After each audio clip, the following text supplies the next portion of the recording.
اے لوگوں، بے شک ہم نے تمہیں ایک مرد اور ایک عورت سے پیدا فرمایا اور تمہاری مختلف قومیں بنائے، مختلف قبیلے بنائے تاکہ تم ایک دوسرے کو پہچان سکو۔ بے شک اللہ کے نزدیک تم میں زیادہ عزت والا وہ ہے جو زیادہ پرہیزگار ہے۔ اب 6 پوائنٹ ہے عدل و انصاف۔ عدل و انصاف کو بھی ہمارے معاشرے میں بہت اہمیت حاصل ہے۔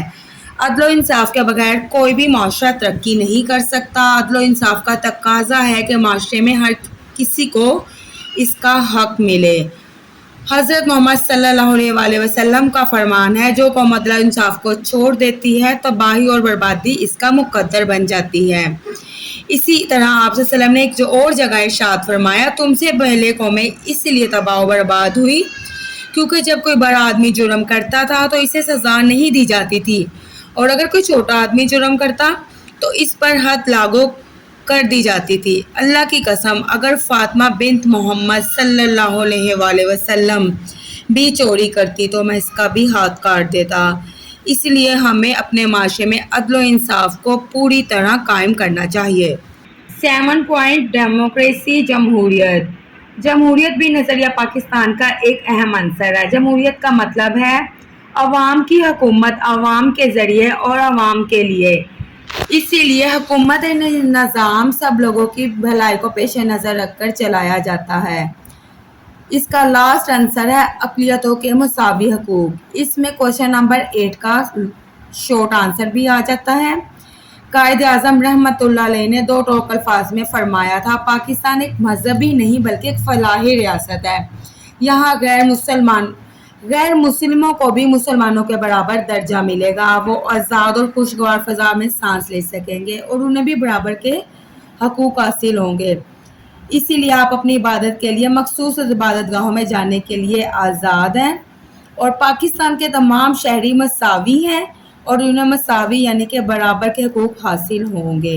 یہاں پہ ہمارا کوشچن نمبر 3 کمپلیٹ ہوتا ہے۔ اس کو میں نے آپ کو ایکسپلینیشنز کے ساتھ اس لیے بتایا، کانسیپٹس کلیئر کیے ہیں تاکہ اسے آپ بغیر کسی کریمنگ کے یاد کر سکیں۔ اوکے، اب ہم اس کو کمپلیٹ کرتے ہیں۔ کوشچن نمبر 4 میں نیکسٹ ویڈیو میں کمپلیٹ ایکسپلینیشنز کے ساتھ آپ کو ایکسپلین کروں گی۔ اب ہم کوشچن نمبر 5 کر لیتے ہیں، یہ زیادہ لانگ نہیں ہے۔ ہندوستان میں مسلمانوں کی معاشی اور سماجی محرومیوں کا تجزیہ کریں۔ آنسر ہے پیج نمبر 4 پر۔ متحدہ ہندوستان میں مسلمانوں کو بہت سی سماجی اور معاشی محرومیوں کا سامنا کرنا پڑا۔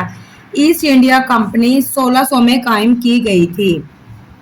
1857 کی جنگ آزادی کے بعد مسلمانوں کو برطانوی پالیسیوں کی وجہ سے جو سماجی اور معاشی محرومیوں کا سامنا کرنا پڑا، اس کا الزام بھی انگریزوں نے مسلمانوں کو ٹھہرایا۔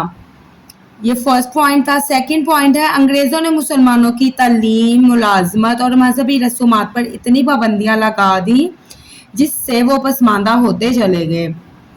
پوائنٹ نمبر 3 ہے اس کا، مسلمانوں کے مذہبی اداروں کو بھی نشانہ بنایا گیا جس سے ان کا مذہب خطرے میں پڑ گیا، جس سے ان میں ثقافتی اور مذہبی پسماندگی کا احساس پیدا ہوا۔ انگریزوں نے مسلمانوں کو ان تمام عہدوں سے ہٹا دیا جو ان کے آباء و اجداد کے دور سے ان کے پاس چلے آ رہے تھے۔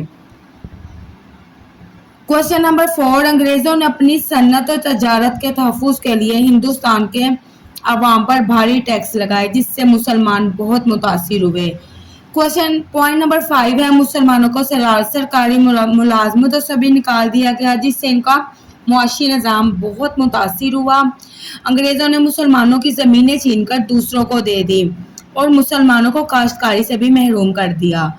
لاسٹ پوائنٹ میں ہم بتائیں گے، انگریزوں نے تجارتی مال کی جو نقل و حمل تھی اس پر جگہ جگہ ٹیکس لگا دیے جس سے دوسری اقوام کے ساتھ ساتھ مسلمانوں کو بھی سخت نقصان اٹھانا پڑا۔ یہی وجہ تھی کہ ان سماجی اور معاشی محرومیوں نے مسلمانوں کو علیحدہ وطن حاصل کرنے پر مجبور کر دیا۔ اب ہمارا آنسر کمپلیٹ ہوتا ہے۔ امید کرتی ہوں آپ کو میری ویڈیو پسند آئے گی۔